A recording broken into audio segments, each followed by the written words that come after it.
Agassiz, British Columbia, Canada. Nestled in the Fraser Valley and right beside Harrison Hot Springs and Harrison Lake. It's where our story begins. Our search for the elusive creature known as Sasquatch. There is no better place to begin this search than this area. For well over a century, many people have reported seeing and hearing something in these woods.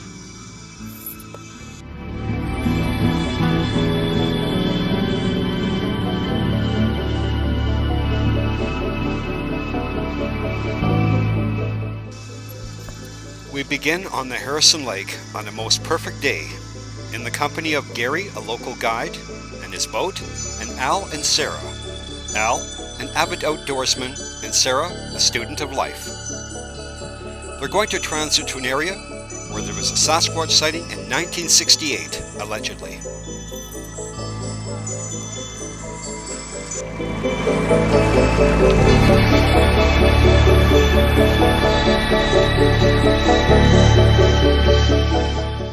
Al Patak knows this area very well. He's an avid hiker, explorer, and prospector. Does he believe in the Sasquatch?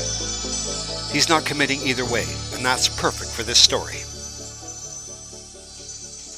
One must understand the size of Harrison Lake.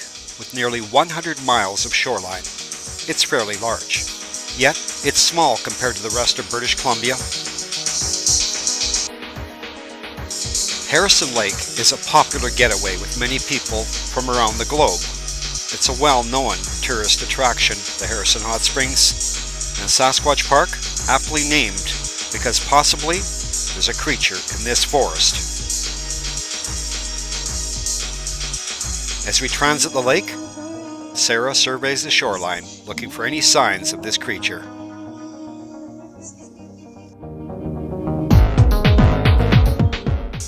The precise location of this sighting must remain secret because the owners of the property desire their privacy and do not want people in their backyard looking for Bigfoot. I will tell you this, it's on the west side of the lake, just above the waterline, and it's the most spectacular place to encounter Bigfoot, if it actually happened. You see, what you find here is something extremely beautiful and very natural. A waterfall, about 50 feet in height, a perfect place to encounter Bigfoot. We will rejoin Al and Sarah a little bit later. In the meantime, let's meet our next guest.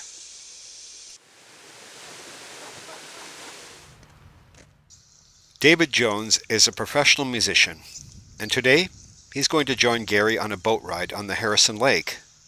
He has no idea about the Bigfoot, only what he's heard through the television. So, do you have any idea where Sasquatch lives around here? Well, Stepping over you. The garden is a thing. Apparently they're quite enormous. Yeah. Well, this one, they have footprints, they say, that are across the ball of the foot is 8 inches. The heel is 5 inches across. I think it's 18 inches long. So, and sunk about 2 inches into the ground. So actually, in human terms, that would be a size 30 shoe. Yeah. My- Ocean-sized wave. I see. When it's windy, Yeah. it really Especially picks up. Up the Yeah. lake, where they get 6-8 foot rollers. Wow. They say by 3 o'clock you don't want to be out on the lake, By 3 o'clock in the day? and if you've got a small boat, Really? because especially up the lake, or stay to the west side of the lake, because it's calmer along that side. Oh, I see. So maybe the ocean does have a lot to do with it then, the balance and imbalances of the lake. Well, that's mostly wind, because it's like a wind tunnel. Right. It's all the wind coming up the Fraser. There's a channel. Yeah, the channels down through the Harrison, plus like the Harrison River, plus through over there. And maybe the mountains have a lot to do with that, because yeah. if the wind comes, there's a reflection Yeah. of... Yeah, and I some of see. it goes up. There's a valley there. That's Sasquatch Park over there. Okay. Maybe with a bit of luck today, we'll be able to see one of these fellas. Yeah, with a little luck. Or maybe a lot of luck. Early morning, You're gonna be wiping those weeping eyes.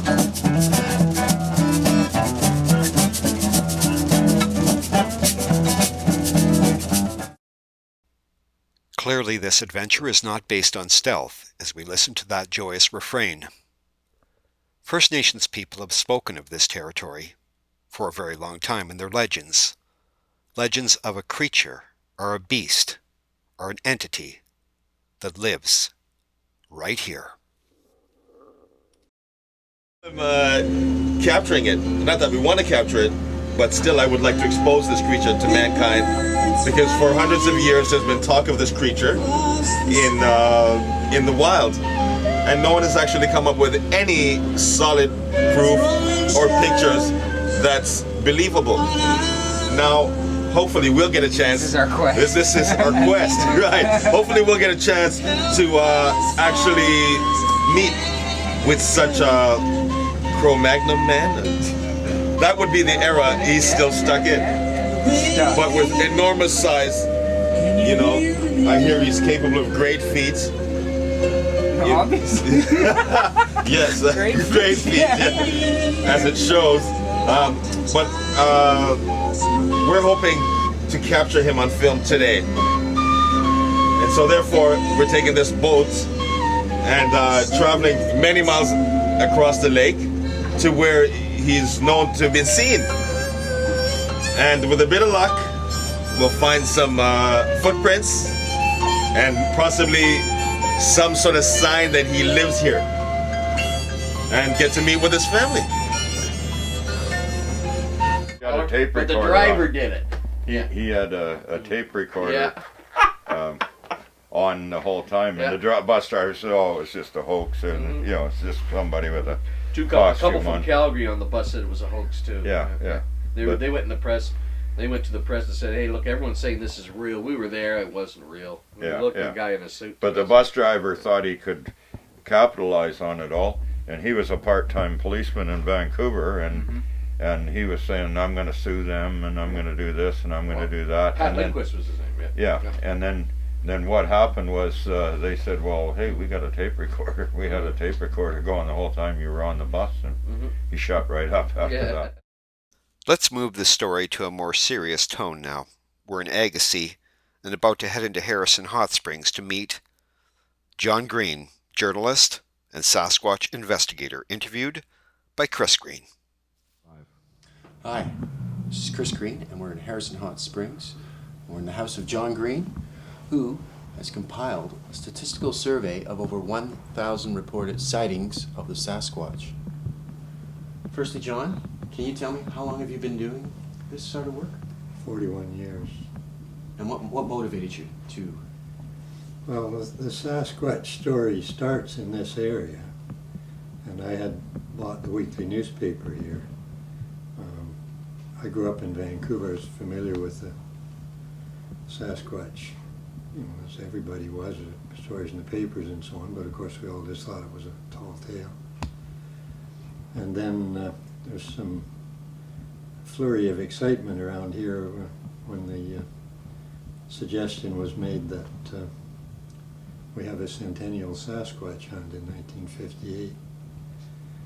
And I began to realize that I was hearing serious stories from people who I already knew or knew by reputation.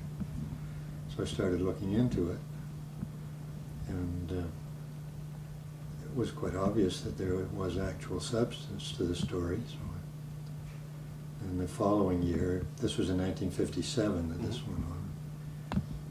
In 58, there was a picture in the province of a man down in California holding a cast of a footprint. So I went down there to look into that and saw some footprints myself. And you know, these footprints are real. Something has to make them. And What do you think that something is? What do you think the Sasquatch is?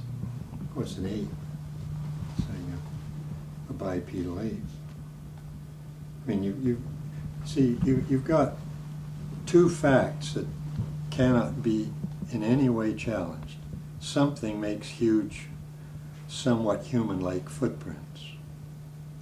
And it should be possible to find out what that something is. And also, all over the world and throughout history, and in very much so at the present time, people have been describing seeing these very large, hair-covered, bipedal animals. So folks, there you have it, end of part 1. That visit with John Green is just the beginning. There are other people we'll talk to, and we'll take a very thorough look ourselves, using very modern techniques in the field, to ascertain, yes, is there a Bigfoot, and is he out there? Hey, thanks for watching. We'll see you next time on Monster in the Woods.